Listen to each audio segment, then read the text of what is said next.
Hello everyone, welcome back to our channel. So today we'll start chapter 2 of 10th class polity and CRT. So let's have a look at the overview of this chapter. Overview is, in the previous chapter we noted that vertical division of power among different levels of government is one of the major form of power sharing in modern democracies.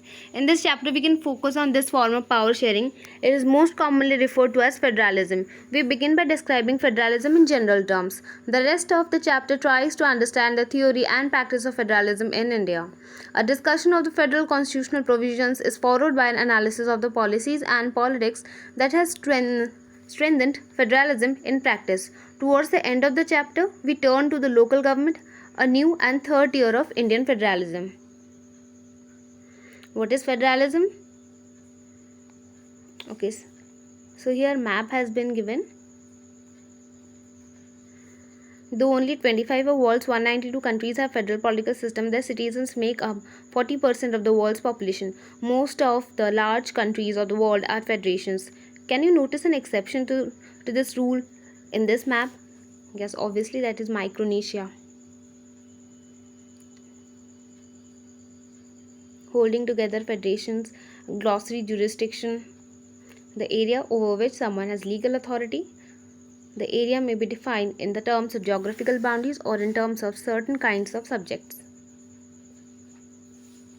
Let us revise section for you guys to read. What makes India a federal country? Union list, state list, concurrent list. Then let us listen to radio. If you want, you can pause the video and can perform this activity on your own. Here again, let us revise. Here a map of India in 1947. How is federalism practiced? Linguistic states. Language policy, center-state relations. Coalition government. So what is coalition government? A government formed by coming together of at least two political parties, usually partners in a coalition, form a political alliance and adopt a common program. So here the states are represented as poor people. The states plead for more powers. This is how the power of state is being given from the center, and this is the perils of running a coalition government. So this is Atal Bihari Vajpayee, who took the help of coalition to form a government. Okay. So what is mentioned here are two cartoons showing the relationship between center and states. Should the state go to the center with a begging bowl, how can the leader of a coalition keep the partners of the government satisfied? Linguistic diversity of India. You can read this by pausing the video. Scheduled languages of India. Then let us revise. A newspaper snippet has been given here.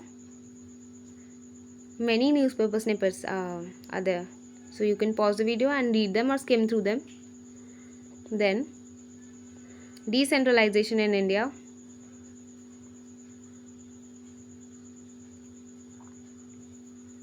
Few more news articles regarding panchayats. An experiment in Brazil. Let's find out section for you guys. Okay, so here the chapter comes to an end.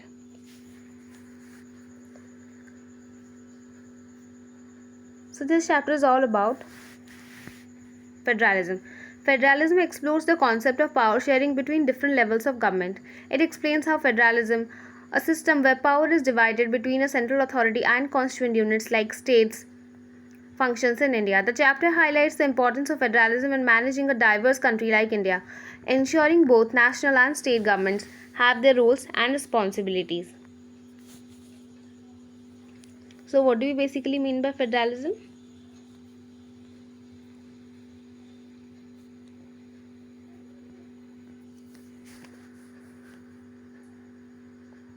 I'll repeat again.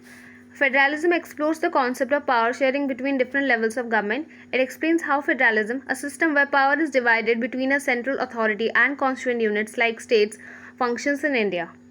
The chapter highlights the importance of federalism in managing a diverse country like India, ensuring both national and state governments have their roles and responsibilities. So let's have a more detailed breakdown of the chapter. First one, what is federalism? Federalism is a system of government where power is divided between a central authority and constituent political units like states. In India, power is shared between the union central government, state governments and local government, that is Panchayati Raj. Second one, key features of federalism in India. Division of powers. The constitution outlines the powers of each level of government. Existence and authority of each tier. The constitution guarantees the existence and authority of each level of government. Constitutional supremacy. Neither the central nor the state governments can unilaterally change the core tenets of constitution. Independent judiciary. An independent judiciary interprets the constitution and resolves disputes between different levels of government. Dual objectives. Federalism aims to safeguard and promote national unity while also accommodating regional diversity. Different kinds of federations. Federations can be formed by coming together of independent states or by a large country deciding to divide power internally. Important lists. Union list. Subjects of national importance like defense, foreign affairs and currency. Only the union government can make laws on these. State list. The subjects of state and local importance like police, trade and agriculture. State government alone can legislate on these. Concurrent list. Subject of common interest to both like education, forests and marriage. Both union and state government can legislate, but the union law prevails in the case of conflict. Fourth one, decentralization. Decentralization involves transferring power from the central and state government to local bodies. Panchayati Raj, it is the local self-government in rural areas. Importance. Decentralization allows for greater participation of people in decision making and better understanding of local needs. Constitutional Amendment 1992 made the third tier of government local more powerful and effective. Fifth, language and federalism. Linguistic states. Many Indian states were recognized based on language to ensure people speaking the same language lived in the same state. Other factors. Some states were created to recognize cultural, ethnic or geographical differences. So thank you guys for today's class. That's it for today. Thank you so much.